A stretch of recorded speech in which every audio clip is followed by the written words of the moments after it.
Bismillahirrahmanirrahim. Baik, kita mulai mata kuliah pengantar fisika. Bab pertama tentang pendahuluannya. Di materi ini akan ada beberapa sub materi yang akan kita pelajari. Yang pertama, kita pelajari apa itu pengertian geofisika. Yang kedua, kaitannya geofisika dalam eksplorasi dan pengembangan sumber daya hidrokarbon, mineral dan lingkungan. Yang ketiga, karena geofisika berperan dalam eksplorasi, tentu ini membutuhkan pendekatan teknologi, maka dari materi ini akan ada bahasan singkat mengenai teknologi geofisika dan sumber daya hidrokarbon. Nah, yang keempat, teknologi geofisika dan sumber daya mineral. Yang terakhir, teknik atau metode geofisika. Nanti akan kita bahas secara umum ya. Ya, kita bahas satu persatu. Pengertian geofisika. Nah, geofisika itu sendiri berasal dari dua kata ya, geo dan fisika. Geo dan fisik. Dari geo itu sendiri artinya bumi, atau biasa kita kenal ada geologi ya. Geologi adalah ilmu yang mempelajari tentang bumi. Dan yang kedua, fisika ini sudah tidak asing lagi. Fisika berarti fisik yang berwujud ya, sesuatu yang berwujud dan dapat kita wakili dengan besaran-besaran. Nah, jadi dengan dari dua kata dasar tersebut bisa kita tarik pengertian geofisika itu sendiri. Nah, geofisika bisa kita artikan bahwa ilmu yang menerapkan prinsip-prinsip fisika untuk mengetahui dan memecahkan masalah yang berhubungan dengan bumi.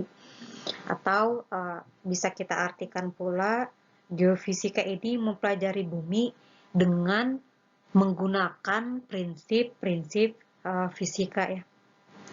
Nah, meskipun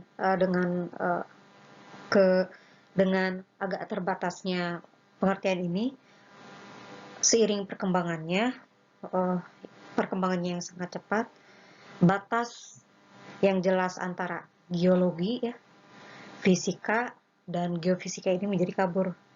Sebagian orang ada yang menganggap geofisika ini sebagai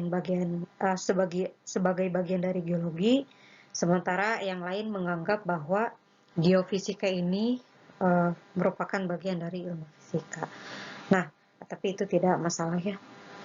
Yang jelas antara ilmu ini sangat punya irisan masing-masing. Nah, untuk lebih jelasnya kita bahas sedikit mengulas tentang bidang-bidang keilmuan ya. Bahwa pada dasarnya akar bidang keilmuan itu ada 4. Yang pertama ada fisika, ada kimia, ada biologi, dan geologi. Nah, supaya lebih jelas kita lihat skema dari hubungan antara keempat ilmu ini.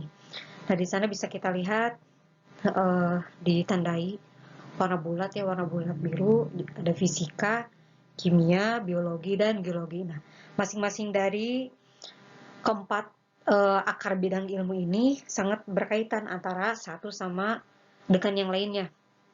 Contohnya di sini yang sedang kita pelajari yaitu geofisika, ini hubungannya antara fisika dan geologi. Lalu ada hubungan antara bidang ilmu geologi dan kimia, kita kenal dengan geokimia. Terus yang ketiga, hubungan fisika dan kimia, kita kenal ada kimia fisika.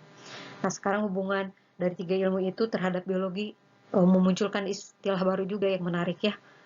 Ada fisika dengan biologi, ini dikenal dengan biofisika, biologi dengan geologi dikenal dengan paleontologi, lalu yang terakhir hubungan antara biologi dan kimia ya, dikenal dengan biokimia. Nah, sekedar pengetahuan saja, tadi geofisika sudah dibahas ya, ilmu yang mempelajari bumi dengan prinsip-prinsip fisika atau dengan pendekatan konsep fisika. Nah, sekarang hubungan antara biologi dulu dengan geologi atau kita kenal paleontologi ya. Paleontologi ini merupakan ilmu atau studi ilmiah tentang kehidupan masa lalu, tentunya masa lalu geologis ya, bukan kehidupan seseorang. Masa lalu geologis yang melibatkan analisa fosil, fosil tumbuhan dan hewan ya, yang terdapat pada suatu batuan. Nah, ilmu paleontologi ini bertanggung jawab atas semua aspek biologi yang dimiliki oleh berbagai bentuk kehidupan purba ya. Entah itu bentuk dan strukturnya, pola evolusi, hubungan taksonomi satu sama lain, dan distribusi geografisnya ya, yang mana ini sangat erat kaitannya dengan lingkungan. Nah, lalu hubungannya biologi dengan kimia kita kenal dengan biokimia. Nah, biokimia ini merupakan ilmu yang mempelajari tentang peranan berbagai molekul dalam reaksi kimia dan proses yang berlangsung dalam makhluk hidup. Nah, jangkauan ilmu biokimia ini sangat luas ya, sesuai dengan kehidupan itu sendiri. Biologi memang sangat luas cakupannya. Jadi di ilmu biokimia ini mempelajari berbagai proses organisme ya, dan yang dihubungkan dengan reaksi-reaksi kimia. Dan untuk memahami fenomena tersebut memang dibutuhkan ilmu biokimia ya. Contohnya kalau dalam ilmu kedokteran itu untuk mempelajari penyakit ya. Nah, lalu hubungannya biologi dengan fisika ya, tadi sudah dibahas paleontologi, biokimia, dan sekarang biofisika. Nah, biofisika ini biasanya di mata kuliah fisika ada untuk kelompok keahlian biofisika, lebih ke fisika medis ya. Contohnya dalam bidang kedokteran, instrumen infus itu kan sangat erat kaitannya dengan pendekatan fisika ya. Contohnya di teori fluidodinamis. Itu sebagian contoh kecil dan sederhana. Nah, lalu sekarang lanjut hubungan fisika dan kimia atau kita kenal kimia fisika. Nah, kimia fisika ini merupakan cabang ilmu kimia yang mempelajari fenomena makroskopik, mikroskopik, atom, subatom, dan partikel dalam sistem dan proses kimia berdasarkan prinsip-prinsip dan konsep-konsep fisika. Nah, di sini erat kaitannya dengan di bidang fisika ya.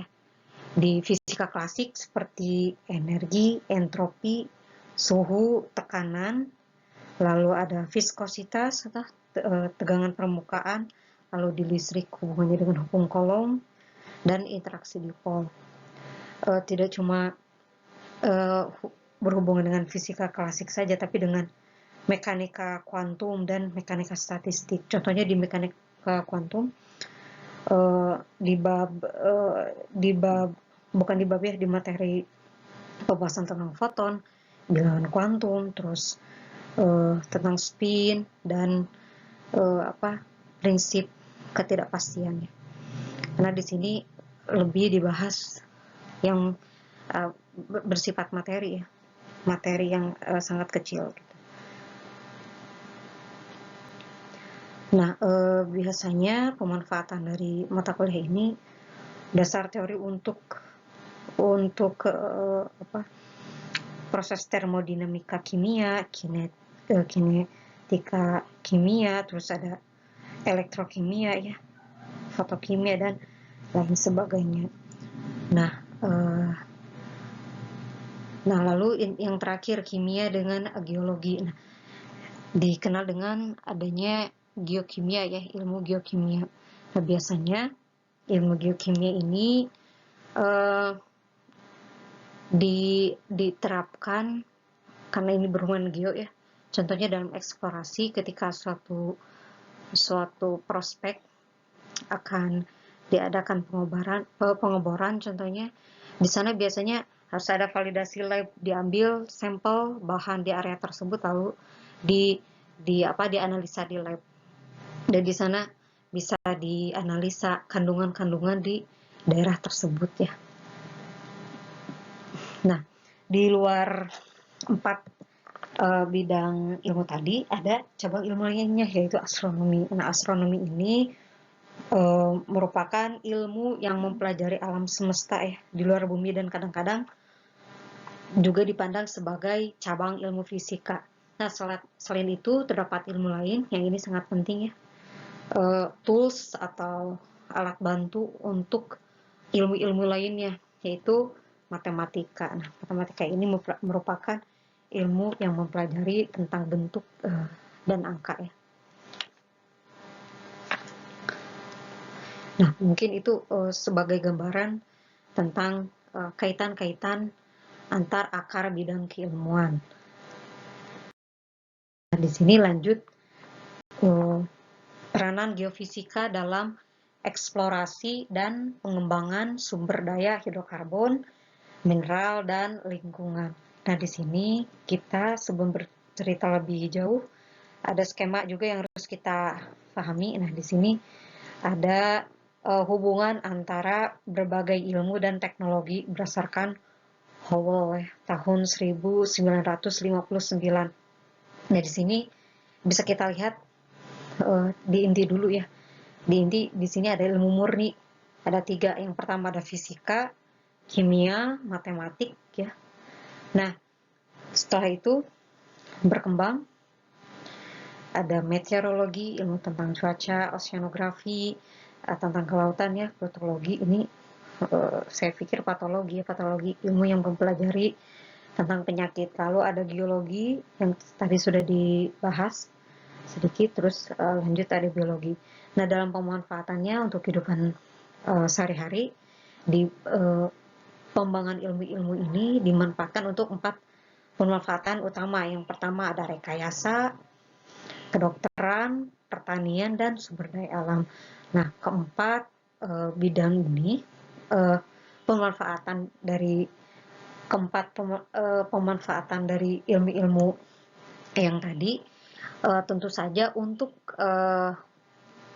bisa dimanfaatkan dari ilmu yang mendasari, tentu diperlukan teknologi ya.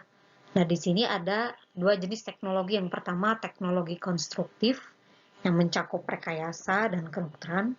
Yang ketiga ada teknologi produktif. Nah, apa itu teknologi konstruktif? Biasanya teknologi konstruktif ini digunakan untuk teknologi untuk pembangunan seperti untuk sarana dan prasarana. Contohnya untuk membangun jembatan, gedung, dan kebutuhan bangunan sipil lainnya ya. Untuk di bidang kedokteran mungkin untuk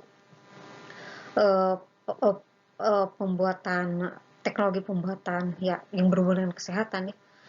Nah, itu contohnya untuk pemeriksaan bagian tubuh yang menggunakan sinar X, kan itu juga teknologi yang membangun sesuatu. Teknologi konstruktif itu erat kaitannya dengan membangun sesuatu. Nah, yang kedua ada teknologi produktif. Teknologi produktif ini teknologi yang untuk menghasilkan sesuatu ya, atau menggali sesuatu. Di sini pemanfaatannya yaitu untuk bidang pertanian dan sumber daya alam. Nah, di sini baru kita masuk geofisika, peranan geofisika dalam eksplorasi terhadap sumber daya alam. Nah, dari peranan geofisika ini tentu untuk bisa dimanfaatkan, kita harus mengetahui bagaimana pendekatan teknologi dalam eksplorasinya ya. Karena pengambilan sumber energi dan mineral yang berguna dari muka bumi ini secara terus-menerus dengan intensitas yang semakin meningkat telah memacu kemungkinan terjadinya bahaya kekurangan sumber energi, yang mana bisa berakibat buruk pada perekonomian dan kehidupan penduduk ya di seluruh dunia. Namun sebagaimana kita ketahui bahwa kebutuhan umat manusia di dunia ini tidak terlepas dari minyak bumi, gas bumi, dan mineral logam yang mana jumlahnya terbatas. Jadi ketika daerah ini habis, cari lagi yang lain. Jika hal itu terus-terusan terjadi, maka akan ada kepunahan ya. Dan harus ditemukan juga sumber daya pengganti untuk memenuhi kebutuhan manusia tersebut. Namun sekarang seperti minyak bumi jarang digunakan, contohnya di kehidupan sehari-hari untuk ibu rumah tangga minyak bumi sudah diganti gas bumi. Mungkin untuk kedepannya kalau di negara maju sudah pakai listrik ya, semuanya pakai nuklir.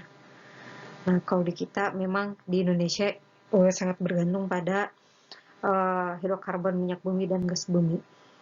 Namun sebetulnya masalah utama yang perlu diselesaikan adalah bagaimana mencari dan menemukan sumber cadangan energi baru ya di bumi ini yang dapat menggantikan mineral yang telah digunakan atau dikonsumsi. Karena pencarian sumber energi dan mineral ini semakin lama semakin sulit ya, itu tadi karena terus diambil, digeruk. Jadi tidak semudah menemukan dan mengeksploitasi sumber itu. Jadi dari kebutuhan yang semakin meningkat dan ketersediaan yang semakin menipis, geofisika ini sangat penting dalam eksplorasi dan pengembangan ya. Jadi bukan cuma eksplorasi tapi pengembangan sumber daya hidrokarbon, mineral, dan lingkungan. Nah, untuk menghadapi tantangan yang sudah dijelaskan tadi ya, manusia tetap butuh dan mau tidak mau ketersediaan alam harus tetap ada. Jadi harus teknologi geofisika itu harus terus dikembangkan ya, harus dikembangkan. Nah sekarang kita sedikit ulas lagi geofisika dan geologi. Kalau dari segi bahasa memang hampir sama ya. Geologi itu merupakan bagian dari geofisika juga, tapi ternyata dari segi keilmuan itu ada bedanya ya. Nah yang pertama geologi. Geologi ini di sana dituliskan bahwa ilmu geologi ini termasuk ilmu yang mempelajari bumi dengan melakukan penelitian langsung terhadap batuan serta meneliti gambaran tentang struktur, komposisi, atau sejarahnya yang dapat dilakukan dengan berbagai analisis. Sementara geofisika ini merupakan ilmu yang mempelajari bagian-bagian bumi yang tidak dapat terlihat langsung dari permukaan. Nah, melalui pengukuran sifat fisikanya dengan peralatan yang tersedia di atas permukaan bumi.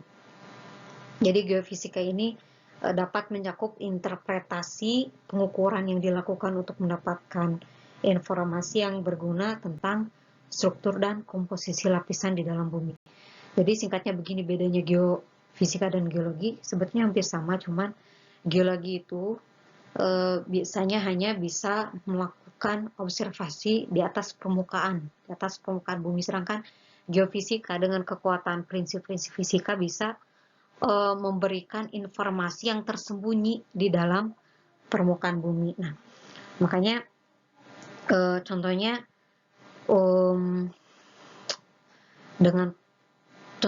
gempa bumi ya bisa didekati dengan metode seismik. Metode seismik pun kan ada dua jenisnya, ada refraksi, ada refleksi. Refraksi biasanya untuk jangkauan yang lebih dangkal, sedangkan seismik refleksi itu untuk jangkauan yang lebih dalam ya. Jadi di sana memanfaatkan sumber gelombang dengan kecepatan tertentu ya. Kan sebetulnya kalau seandainya tidak menggunakan prinsip-prinsip fisika, ada laju gelombang, terus ada frekuensi, kita tidak tahu apa-apa, sebenarnya ada informasi apa yang ada di permukaan bumi. Tapi ketika digunakan metode geofisika sebetulnya banyak metode geofisika itu, tapi tadi salah satu contohnya dengan metode seismik ya, dengan menggunakan hammer, contohnya dengan pemantik ledakan, nanti ada data yang terekam berupa seismogram. Nah, di sana kita bisa membaca informasi apa yang ada di bawah permukaan bumi. Sedangkan kalau geologi itu kita hanya bisa menganalisa atau mengobservasi benda-benda yang ada di permukaan ya. Jadi tidak menggunakan prinsip-prinsip fisika. Jadi nanti akan kita bahas begitu luasnya dengan menggunakan prinsip-prinsip fisika. Geofisika itu sangat berperan penting dalam mengeksplorasi atau mengembangkan sumber daya seperti hidrokarbon dan mineral. Nah, mungkin itu ya bedanya antara geofisika dan geologi, biar tidak kabur. Nanti akan dibahas juga contoh-contoh metode-metode geofisika, ada banyak yang tujuannya itu yang ujung-ujungnya untuk mengetahui ada apa di bawah permukaan bumi, dan itu pun tergantung dari tujuan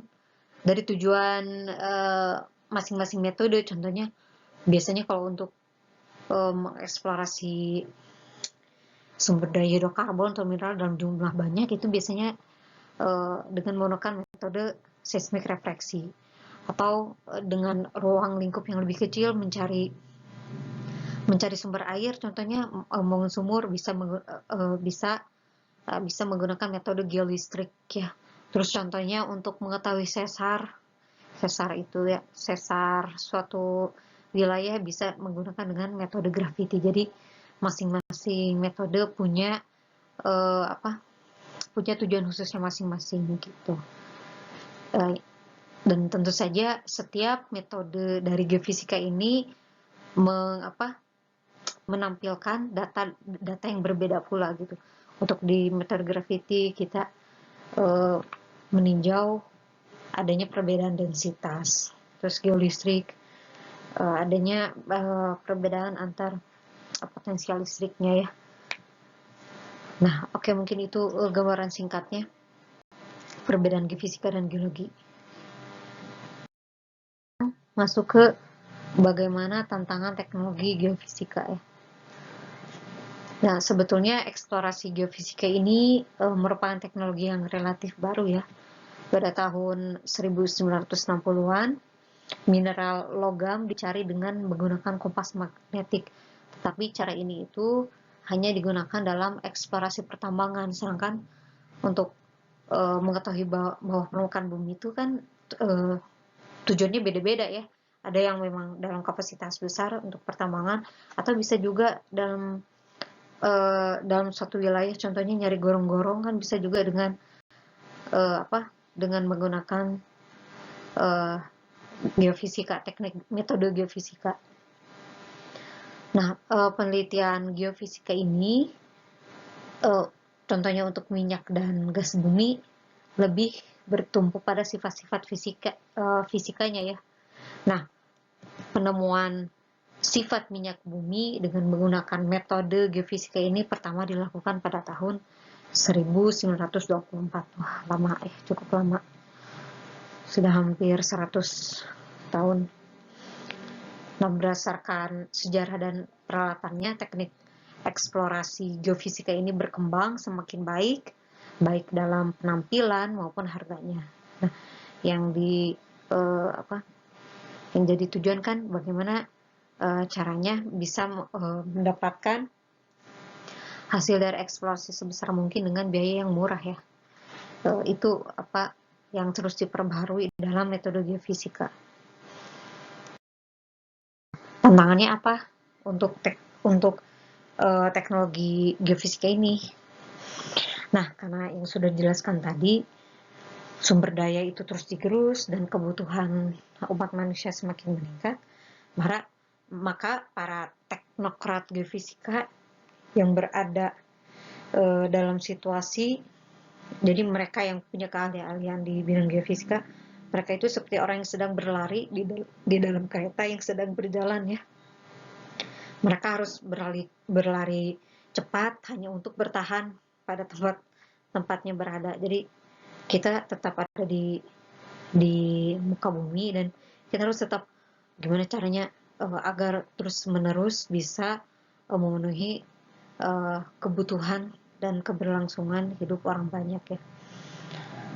Nah, masalah ini juga dihadapi oleh para ahli lainnya ya, yang terlibat dalam proses eksplorasi seperti ahli geologi dan teknik pengeboran maupun teknik perminyakan. Karena ketika gagal dalam proses pencarian, sudah dilakukan survei besar-besaran, itu kan tentu memerlukan biaya yang cukup banyak ya, sangat banyak.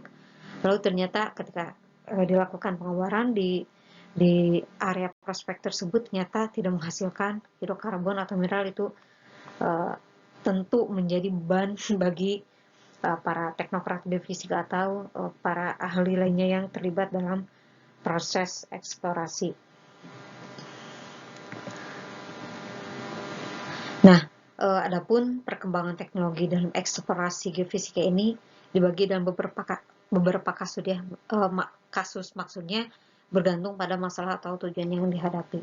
Jadi seperti yang sudah saya jelaskan tadi, untuk survei yang lebih luas pakai metode apa, teknologinya apa, yang untuk lebih kecil biasanya peralatannya pun, peralatan teknologi fisikanya pun ini lebih murah ya. Nah, karena perkembangan makin kesini ini makin maju ya.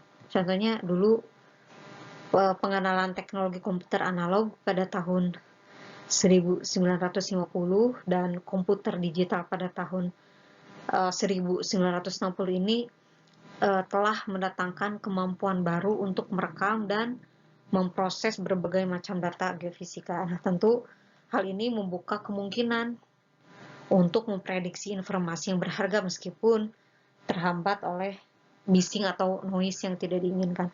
Jadi ada beberapa metode geofisika yang tidak boleh terganggu. Contohnya jangan melakukan survei yang ada tiang listrik. Tapi beda lagi kalau seandainya untuk pengeboran, kan itu pengeboran biasanya di daerah-daerah yang sepi ya, tidak padat penduduk, jadi minim noise. Tapi untuk kayak di daerah-daerah yang sudah padat penduduknya, contohnya tujuannya yaitu untuk di bawah tuh mungkin ada benda-benda yang mengganggu atau gorong-gorong yang dulunya pernah dibangun terus sekarang harus dicari gitu ya, karena akan kalau tidak diangkat akan sangat berpengaruh, contohnya di daerah Jakarta ke dampak banjir di daerah tersebut. Jadi sebetulnya sangat banyak manfaatnya untuk metode-metode geofisika ini. Jadi nanti kita pelajari satu-satu. Nah, lalu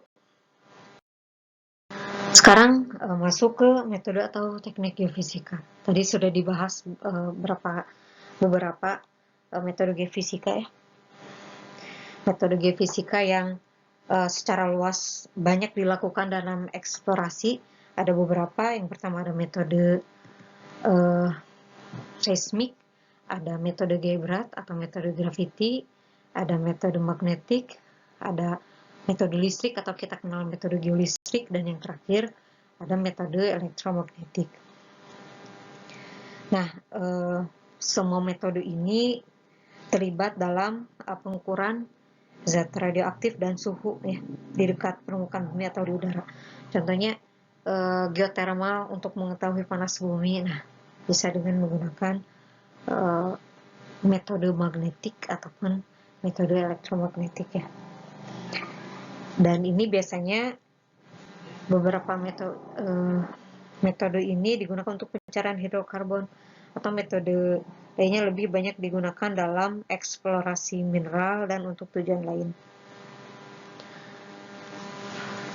Jadi nanti kita bahas juga kok bisa dibedakan ada untuk pencarian hidrokarbon dan pencarian atau eksplorasi mineral. Nah, itu bedanya apa, kenapa harus dibedakan. Untuk contohnya ya, di Uni Soviet atau sekitar Prancis Dan di daerah negara bagian Amerika Serikat yang paling banyak digunakan metode geofisika itu adalah biasanya dengan menggunakan elektromagnetik, karena di sana mungkin cocok ya, telah banyak digunakan secara kontinu, jadi secara terus-menerus dalam mencari minyak bumi.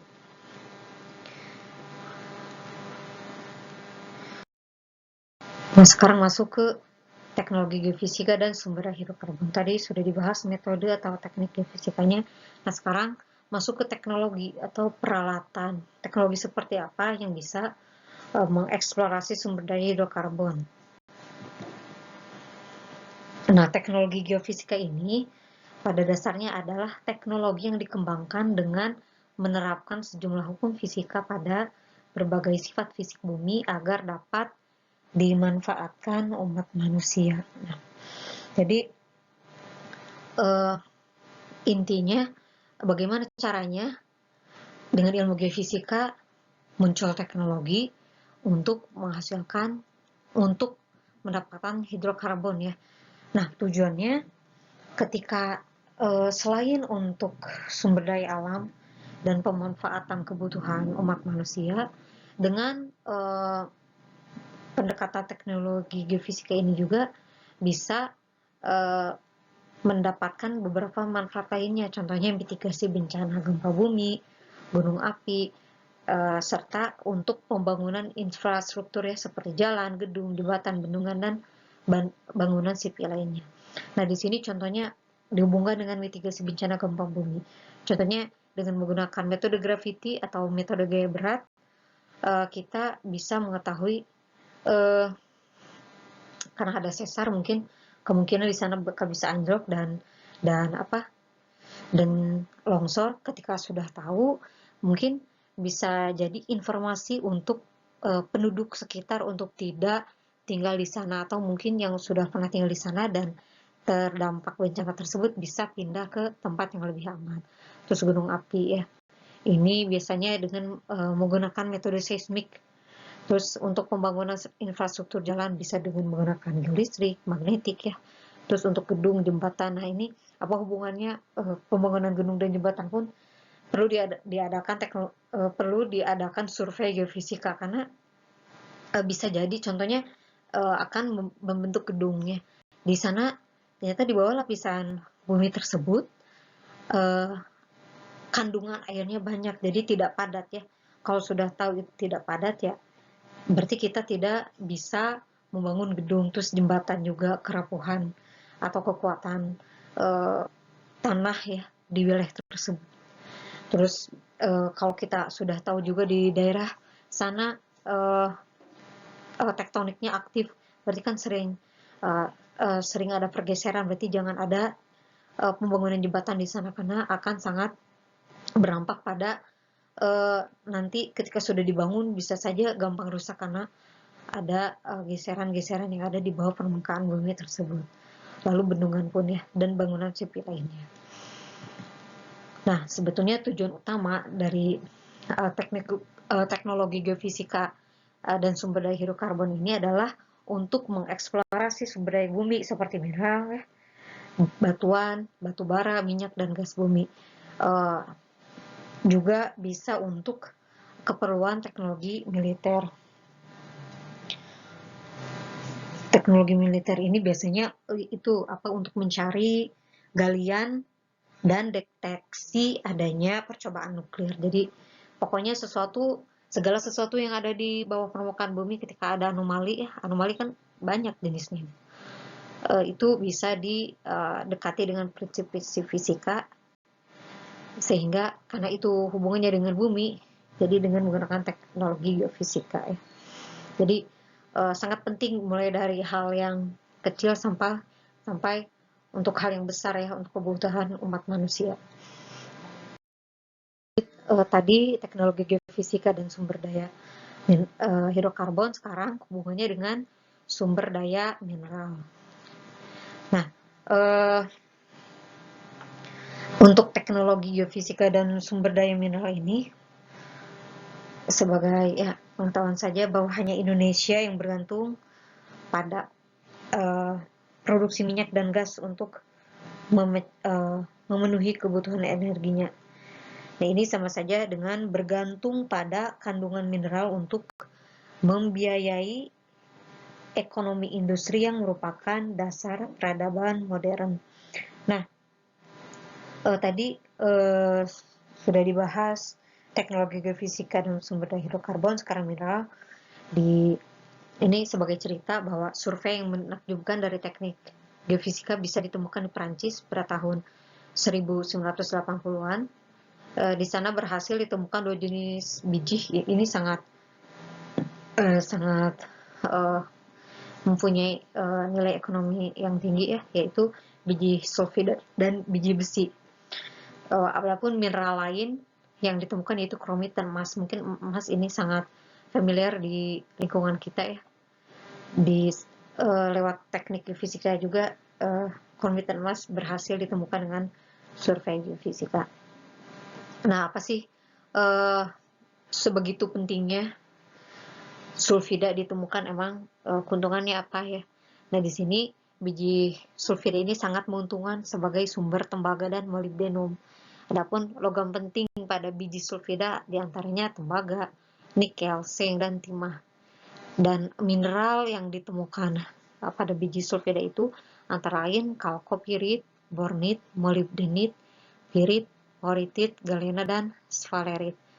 Nah, adapun metode geofisika yang cocok dalam pencarian ini, yaitu yang digunakan waktu itu, yaitu dengan menggunakan teknik polarisasi terimbas. Nah, di sini jika kita lihat tadi back ke hubungan antara ilmu satu dengan ilmu lain, geokimia di sini sangat penting karena ini berhubungan dengan mineral ya. Jadi kita bisa tahu kandungan di biji sulfida itu ada apa saja itu lewat analisa di lab. Jadi nggak bisa kita menganalisa dengan mata telanjang ya. Jadi ketika kita tahu oh di biji sulfida terdapat tembaga, nikel, seng, dan timah, ini setelah uji lab ya. Nah, mungkin seperti itu. Nah, sekarang terakhir teknik atau metode geofisika. Nah, di sini kedepannya akan dibahas beberapa metode geofisika yang mana tiap metode itu punya kelemahan dan kelebihannya masing-masing. Jadi kembali lagi berdasarkan kebutuhan survei. Nah, secara khusus perkembangan ilmu geofisika ini sebagian mengarah ke teknologi. Meskipun pada mulanya bidang ini hanya mencoba menyediakan teknik pengukuran dan perhitungan hipotesis geologi, namun kemudian berkembang ke arah teknik pemanfaatan sumber daya. Contohnya tadi sudah dibahas berulang untuk teknologi seismik, untuk eksplorasi minyak dan gas bumi, terus gaya berat dan magnetik untuk eksplorasi mineral biji, terus ada geolistrik dan elektromagnetik, biasanya untuk sumber daya panas bumi ya, untuk mencari ya geothermal. Nah, sekarang teknik geofisika atau metode geofisika ini berkembang ke arah pengujian bahan konstruksi, struktur konstruksi dangkal, pemantauan lingkungan, misalnya dengan berkembang pengujian yang tidak merusak serta pengukuran polutan dan pengukuran radar. Nah, di sini sudah kita bahas gambaran singkat tentang pendahuluan ya, sebelum kita masuk ke metode-metode geofisika. Pengertian geofisika sudah kita bahas, terus peranan geofisika dalam eksplorasi, terus teknologi geofisika dalam pencarian sumber daya hidrokarbon, mineral, dan pengenalan beberapa teknik atau metode geofisika. Nah, mungkin untuk materi ini cukup sekian dulu. Terima kasih atas perhatiannya. Sampai jumpa.